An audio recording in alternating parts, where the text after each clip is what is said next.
1, 2, 3, 4.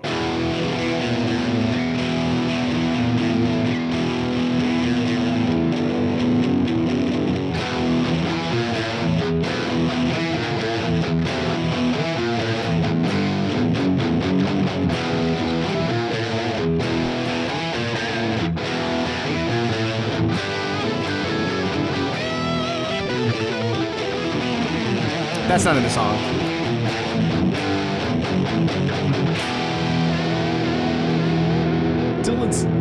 Dylan's already letting this freak flag fly over some Enter Sandman. Hey, welcome to Eugene and Dylan's Guitar Show. I'm Eugene Edwards over here. That's Dr. Dylan Caligiuri right over there.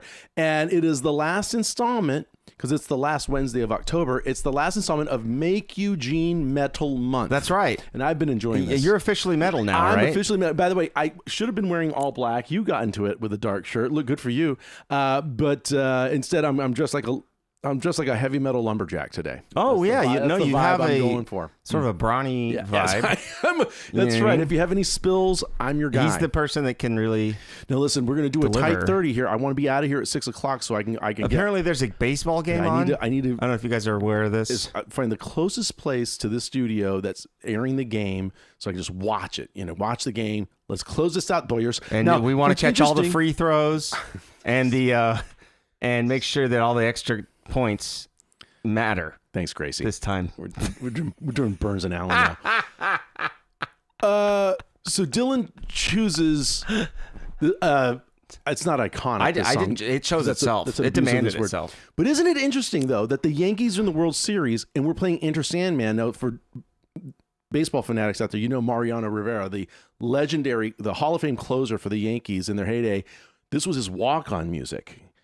Was it really? Oh yeah, Enter Sandman would start up and Mariano would come out of the bullpen and it was going to be lights out. Jack, no, it's funny. He clearly didn't choose a song. He's from Cuba. He doesn't listen. He doesn't know from Metallica. But it was just so like impending doom. And what a great song. So this song actually has its baseball ties. I'm pretty excited that this worked out here. And I knew you didn't know that. I did not know that. This is obviously from the self-titled album Metallica, but we all know it as the Black Album, right? And what strikes me about this song, and by the way, you don't need us to tell you this song is good or how good. It's Enter Sandman by Metallica. They've actually put it in the Book of Job. Yeah, it's in there now. Yeah, it's one of the answers. It's part of it's one of the answers. So we want to just talk about the riff and oh hey, Darwin Oliver and I met when we were 12 years old. Darwin Oliver and you met when you were 12 years old. Gila Vista Junior High in Yuma, Arizona. He's a guitar educator now here in Southern California. Pretty warm, oh my! Darwin had a Strat and I had a Telly. That was the big. Yeah. So by the way, buying a Telly at a young age is like taking the red pill. I don't know why I chose it, but it's the red pill. But Darwin had a Strat. I had a Telly. In fact, I had a Squire. I had a Strat. Darwin. I had a Squire Telly. Just so you know. So therefore, Darwin was the lead guitar player. It was just kind of also he could play his the ass versatility. Off, But yes, Darren M says we're off to Never Neverland. Yeah. Hello, everybody. This is exciting. Great simple Yankees in 3. Oh, Yankees 3-zip right now already. Oh, no one give me the scores. Come on. Give me a break. He's filming it on VHS at home. That's right. So I think I learned how to set the timer. And as soon as I set the timer, I'm not letting go of my VCR. Yeah. So Enter Sandman. Let's do this. Just jump in. And you can do a majority of the playing because I think you probably learned this song the moment you got the cassette tape in 1991. Yeah, right? it was played for me in the womb. No, I'm just joking. Yeah, I was probably. But I did. I drove my bike. Do you drive a bike? I don't think you drive a bike. You can drive. I mean, you're driving, but you're riding it. Look at Darwin. He had a red Strat. That's right. Red with a white So picker. you found I remember. That's great. So I rode my bike to the warehouse, which is far away. And there's a lot of candy spots that I could have spent that $11 Temptation. on. Yeah, and that's the thing. You had to want the Black Album. And you realize you're buying an album. I used to buy albums at one point based upon what was on the cover. Of course. So if the Dio albums, I was like, well, we're getting these. Oh, yeah. Because they're freaking... This is going to upset somebody in the house. And some things I was just, well, this is so cool. And then it ended up being like a French, sort of like a cabaret Voltaire. I'm like, what the hell did I just... But I bought with my eyes. Right. But no, the Black Album, you're sort of buying German nihilism. Oh, yeah. And it's just a snake that's kind of hard to see with a bunch of black. And I remember when this came out, because I was always a casual Metallica enthusiast, right? Yeah. I was not a diehard, but when an album came out, I figured out a way to give it a listen. I knew I'd know someone who had my friend's older brothers had them. and we were talking, because especially from the beginning, it's hard to, back in the 80s, does anybody remember these good days when the argument was, is it punk? Is it metal? Is it speed metal? Thought it was what thrash is metal. that? All these subcategories started to emerge at this point. And it was very exciting. It's like, well, if you didn't see the band, you'd say this was a punk band. But then, oh my God, they have really long hair, so they can't be a punk band. And all the confusion. Beer, those were the Firebirds days. Yeah. So, but I just thought these guys were very, very good at what they did. And this song in particular is interesting because it's kind of just one riff that they write out for the whole song. Now, earlier they had the songs were more complicated. God, are you kidding? So, you said you used to teach a lot of that old stuff. songs were long, and I taught a solo to a song on Fender Play that was from Kill 'Em All, and it was one of the fastest things I have ever played in my life. And I was thinking, if you weren't on something when you wrote this, then there's no excuse. I think they were just young and excited. They must have been. And but this is basically on it's one of James's riffs, obviously, and then I think it's really mostly he and Lars kind of really worked this thing. It sounds like a drum song when you think about it. And so let's just talk about the opening riff. And well, because the opening riff is not the build-up part. I mean, which could you get away with this in 2024? How long does this go on? This is a good 25 seconds of this. No. More than that. So then it progresses to.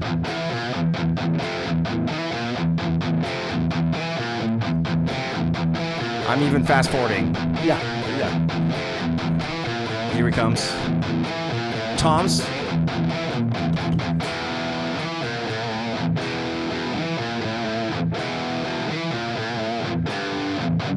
And that's the turnaround.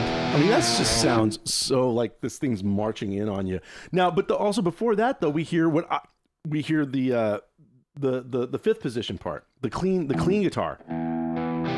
This, I love this. Yeah. Now, this, as a country guy, makes all the sense in the world to me. Yeah. Because we have a mix of fretted notes with an open. Exactly. So cool. Now, also, this song's mixing a couple of modes, if you will. Not that we talk modes too much, but it's worth it here because mostly we've just got this E minor vibe going on, obviously. With the flat 3 here, we have a flat 5. That's the most evil note we have. But they're grabbing this F power chord, which is Phrygian, correct? The flat 2. Yeah, it's hard to say the song is in any mode considering there's no bed of chords behind it. That's it. Yeah, it's never really in a fixed place, which is really cool about a song about like drifting off to sleep and being afraid of what might happen when you're there. Yeah, this which song doesn't tone have painting. Tone painting. Tone painting. Right. It does. That's. Tell them what tone painting. Tone painting is you have to make a really sort of a turn of the 20th century motif that right around the time that Debussy and Ravel were using Monet and Sauté's and Dali's Impressionism. Mm-hmm. Impressionism is happening in visual art. It's happening in visual art. We have the first actual fashion show with Carnival. Correct. Which the music was done by Sauté and the art was done by Dali. I did not know that. And it was, if you look up Mono Neon, you'll see the modern version of this. If you look up the bass player Mono Neon, you'll see the modern impressionist. Okay. But so anyways, tone painting they came up with that. That was a musical term for how you would sort of color with tone. I think in modern parlance now, it means like when the music does something that the lyric says. Yeah. So if it's like if the lyric says, I wake up in the morning and then let's say a guitar riff kind of goes, I don't know. Okay.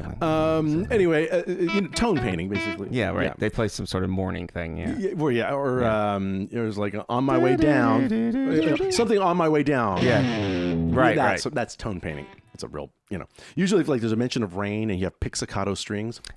And I think a lot of it is, that's a good one. Yeah. I think a lot of it is sort of intuitive. I don't necessarily think a lot of rockers are thinking about that, but they might be.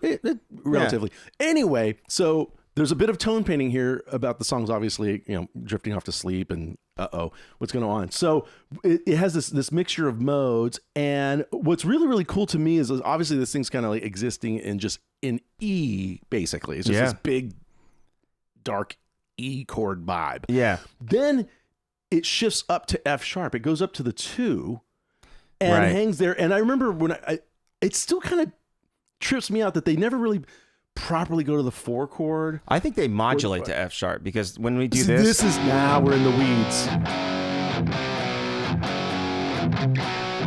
Is this a 5 chord?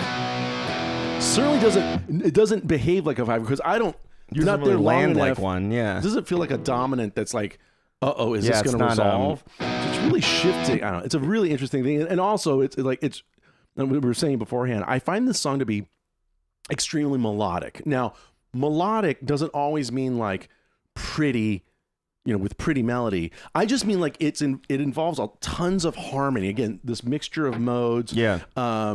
Vacillating between 2 keys sort of thing. And then Kirk's solo in particular, he kind of uses a variety of modes and scales. He's not really fixed in one thing. And I think he's pushing around melodically. And I'm just saying, like, this is like a massive hit song for the band. And it's not a coincidence. I mean, this is one of the biggest hits in metal music in history. It defines the So I think it's not a coincidence that it's a song with like one main riff that you can hang your hat on, which you can hang your hat. Yeah. And then it actually is extremely melodic. Sure. And it follows a real traditional, verse, pre-chorus, chorus sort of format, which again their earlier songs didn't always do. With a lot of drops and production stuff in it. Really cool production. The recording of this is incredible. And the mix and all that. Yeah. So what would you like to highlight, just guitar-wise? I would say that the first thing, if you really want to have this song sound right in your playing, you want to work on your accenting, especially between palm muting and not palm muting. So if you're going,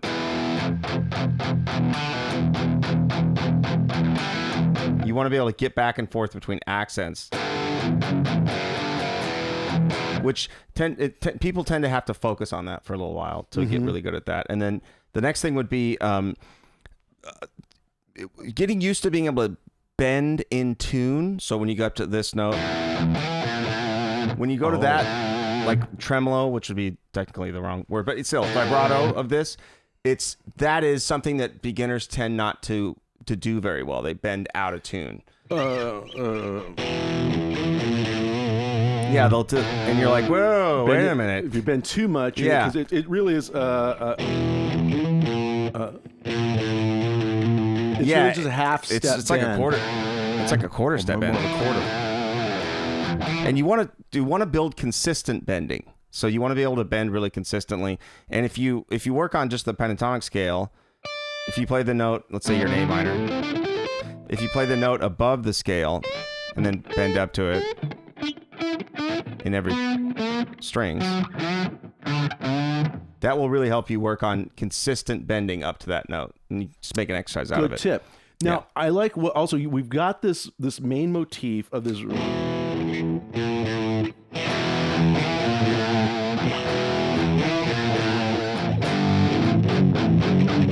And so we're in the verse there. So then it shifts up, like I said, to the 2, up to F sharp. Well, the verse is. Oh, sorry. And then he goes to. So on beat 4, at the end of 4. There's F. Yeah. Here we go. Here's your F sharp.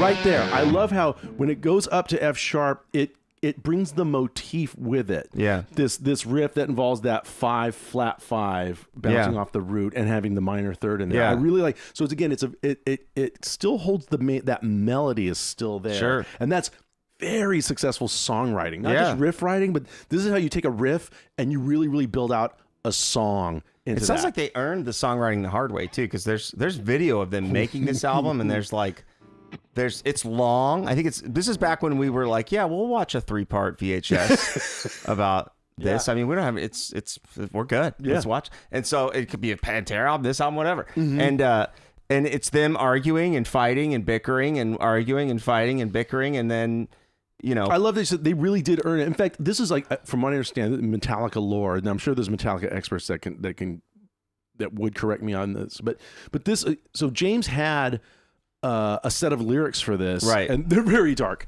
Reference to crib death at one point. Well, and this is relatively the first time. Think about the band's been around for almost 10 years as a recording act. That I think it was Lars. It's always Lars, and maybe the producer kind of pushed back. You want to like maybe let's rework the lyrics on this. Usually, it's just whatever James came up with was. Let's go with it. But this time it was like, well, hold on, let's think about it. And I think that revision has a lot to do with why this song's so successful. Yeah, because they were a very commercial band at the time. And if you think about... That was controversial at the time. It really was. Remember the old sellout days? And this was we don't use that term with but artists the thing is anymore. that Tipper Gore she's back to that. They're sniffing around. Yeah. And so I think that Tipper Gore and that whole scene of like banning music, and also people's parents were concerned about music being kind of like on the edge. Yeah. And so Metallica was the metal you take home to your parents. I mean, it really was not. Is that true? You would know that more than Yeah, I mean, I don't know. But, it wasn't something to... It wasn't a Cannibal Corpse album. Let's put it that way. So, but also they do that really cool thing where after the guitar solo, when they go to the 2 and James is teaching the kid the prayer. Yeah. But then, of course, it kind of goes off the rails and sort of like, yeah.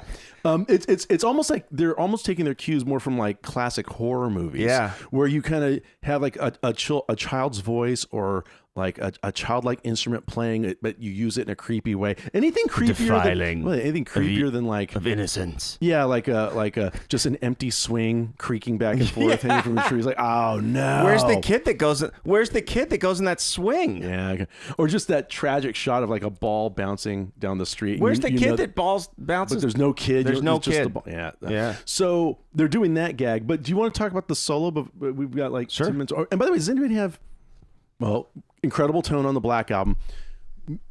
Sometimes these don't. Maybe. Do you want to talk about tone real quick? Is there much to say? Kirk uses a wah. That also was very, very awesome. So many different amps on this album, That's and true. so many different. You guys, there's about 80 guitars, and I don't think I think it might be 50 or 40, whatever. But there's like enough guitars to populate a small country. And you do hear a lot of parts overlapping. But Absolutely, a lot of that is just. Doubling and doubling. There's and baritone guitars. That's one of the biggest tricks of this album, sounding so bassy. Because realistically, the bass guitar is still not that low. It's the thing in metal was the bass player had. It was when you mic a kick drum, you have generally if you have enough mics and enough tracks, you'll mic the beater, which is like the click sound of the kick drum, and then you'll mic the inside the drum itself. So you're trying to get the woof of it. Yeah. And then if you got a lot of spaces, you might add a sub mic and other stuff, but. With the bass players, what you mostly heard was the attack. The attack. Which is like the matching click. The beater. Yeah. And so it's still actually, that's what the bass is doing on this album. So a lot of the really, really low frequency, and you hear like sub-harmony frequency on this, is baritone guitars. Interesting. Which don't have that element of this to them that much. They're very, very low. And that's why this album sounds so dark. And it was really... If you think about metal prior to this album, there may have been examples, but 7 strings weren't really a thing to any great degree. Nothing was all that low. And this album did have bass. You know, it's funny. It's one of the big arguments that the band had, and this is so impossible to think of at the time, but hindsight's 2020. Yeah, is the argument as to whether this song should open the album or not. How else would you open it if you got it? Right? It did, of course it did. But I'm just thinking, how was that even a question? The album's chock full of great songs. I'm not saying all the songs, with that slow build, and that long intro. With the other thing about this album is, and it's really hard to do as an artist, and it's not done well anymore in the same way it used to be. Not by everybody, but is to make an album sound like it got cooked in the same pot. And I mean, a consistent. It doesn't have to be a concept album. No. But a consistent. The tones in it, the sort of the timbre of the tones stays consistent. There's bells in a bunch of these songs. Is that Rob Rock? Yes. Yeah. And so when it comes to the guitar solos, great job, Rob. A lot of them are the same tones. When it comes to the guitars themselves, when it's heavy guitars, same tones. Think about Sad But True. Think about For Whom the Bell. So. And the other thing is his vocal production. So the way they produced the vocal, the amount of compression they used, the way that they mixed the drums. This is something where this is how they used to make albums. You lock people away until they absolutely want to kill each other. Oh, yeah. And then they come out with something that sounds consistent because they couldn't help it, because they couldn't get anything else. No and now distractions. things are made so piecemeal. Yeah, and so they sound piecemeal a lot of times too. I hear that. Each song sounds a lot like a new sort of creation. I gotcha. Let's talk about the solo a little bit here before we close out here. Where do you want to? Well, we can play it. Let's play it. So if I can, just trying to remember it. See if I remember the whole out here. When Eugene got here too. 1, 2, 3, 4.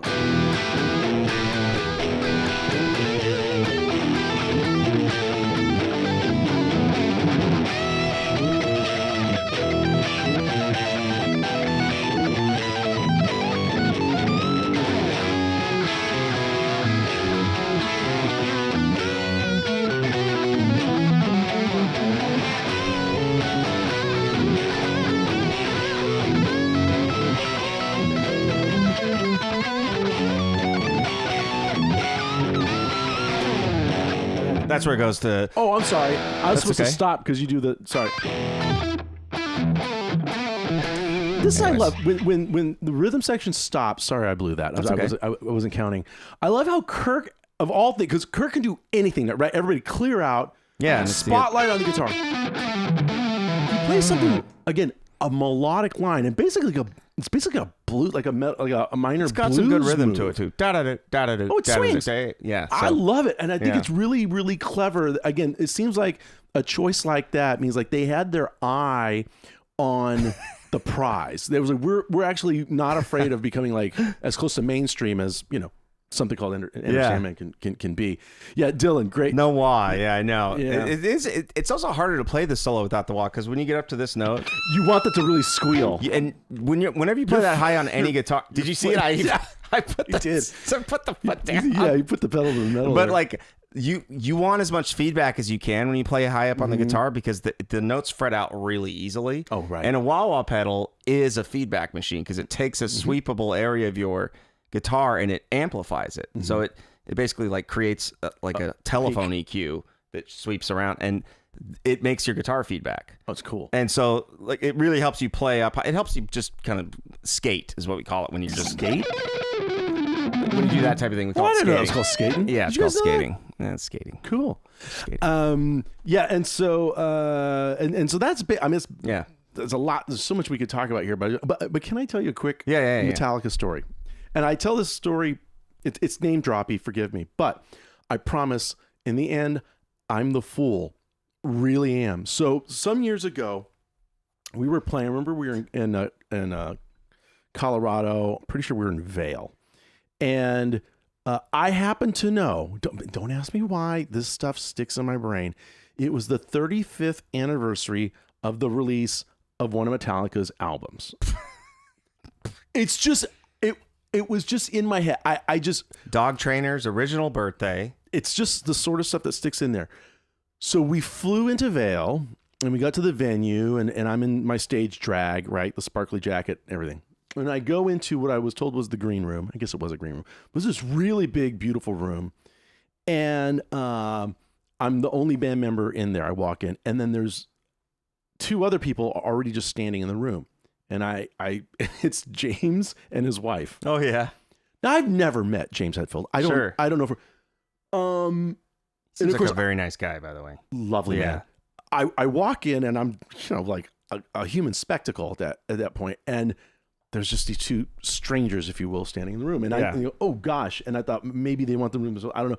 But I can't sneak out because look at me.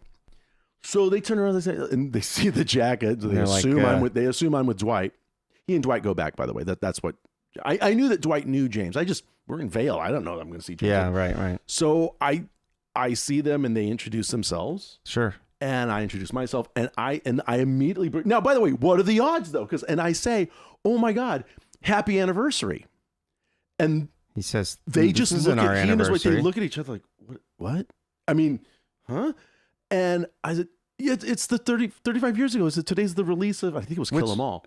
Wow. And because this was like early on when I was with Dwight. Yeah.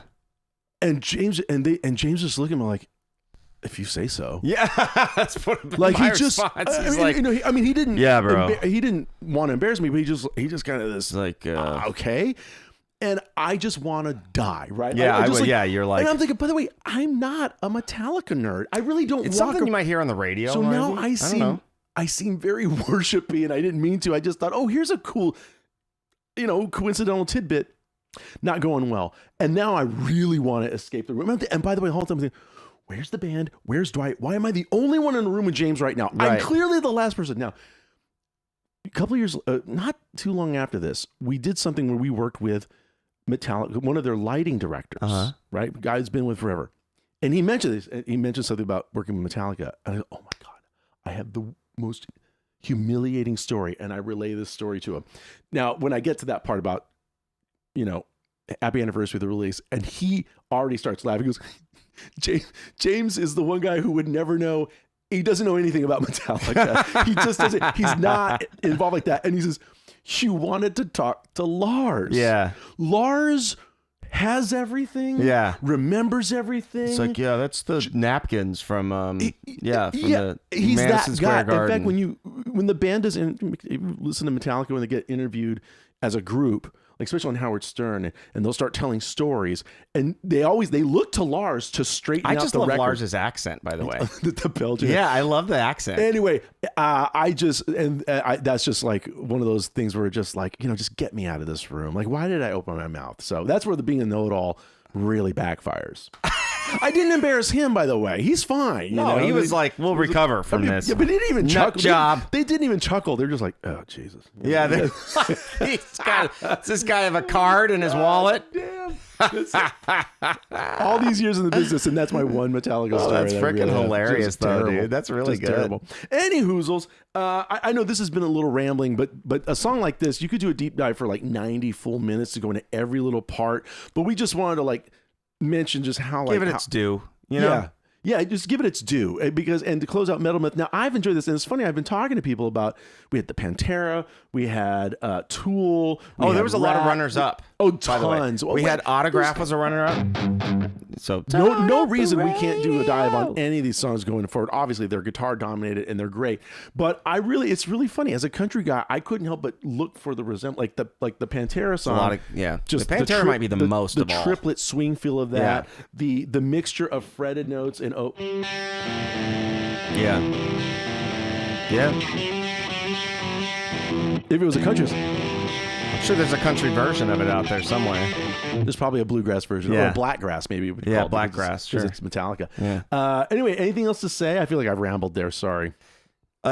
Eric L says, "Is next month Make Dylan Country Month?" It would be if he wasn't already a blindingly fast country player. Oh my! What's that? I have no idea. No, yes, you do. I don't know.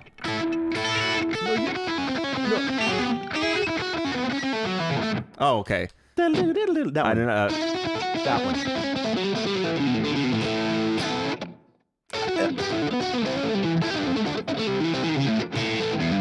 Anyways. Oh no, but we're open to themes for our month though. Yeah. We haven't done the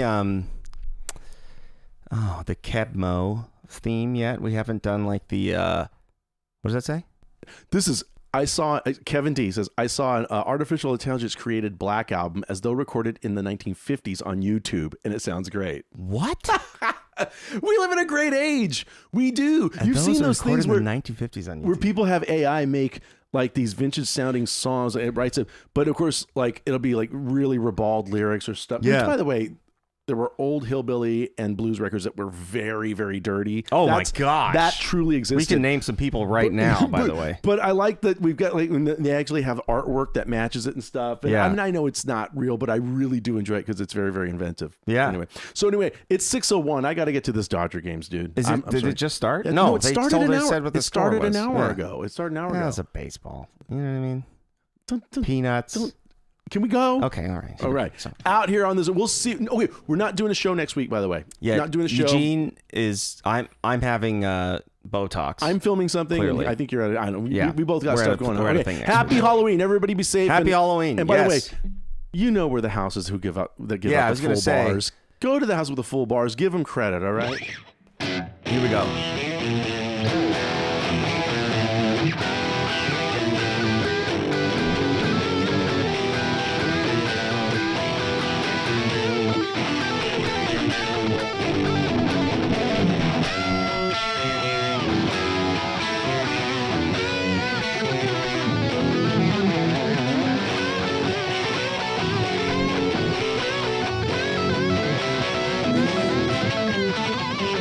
just screwed it up.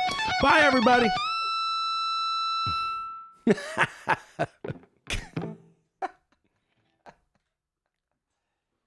Man, when you hear a great riff and a great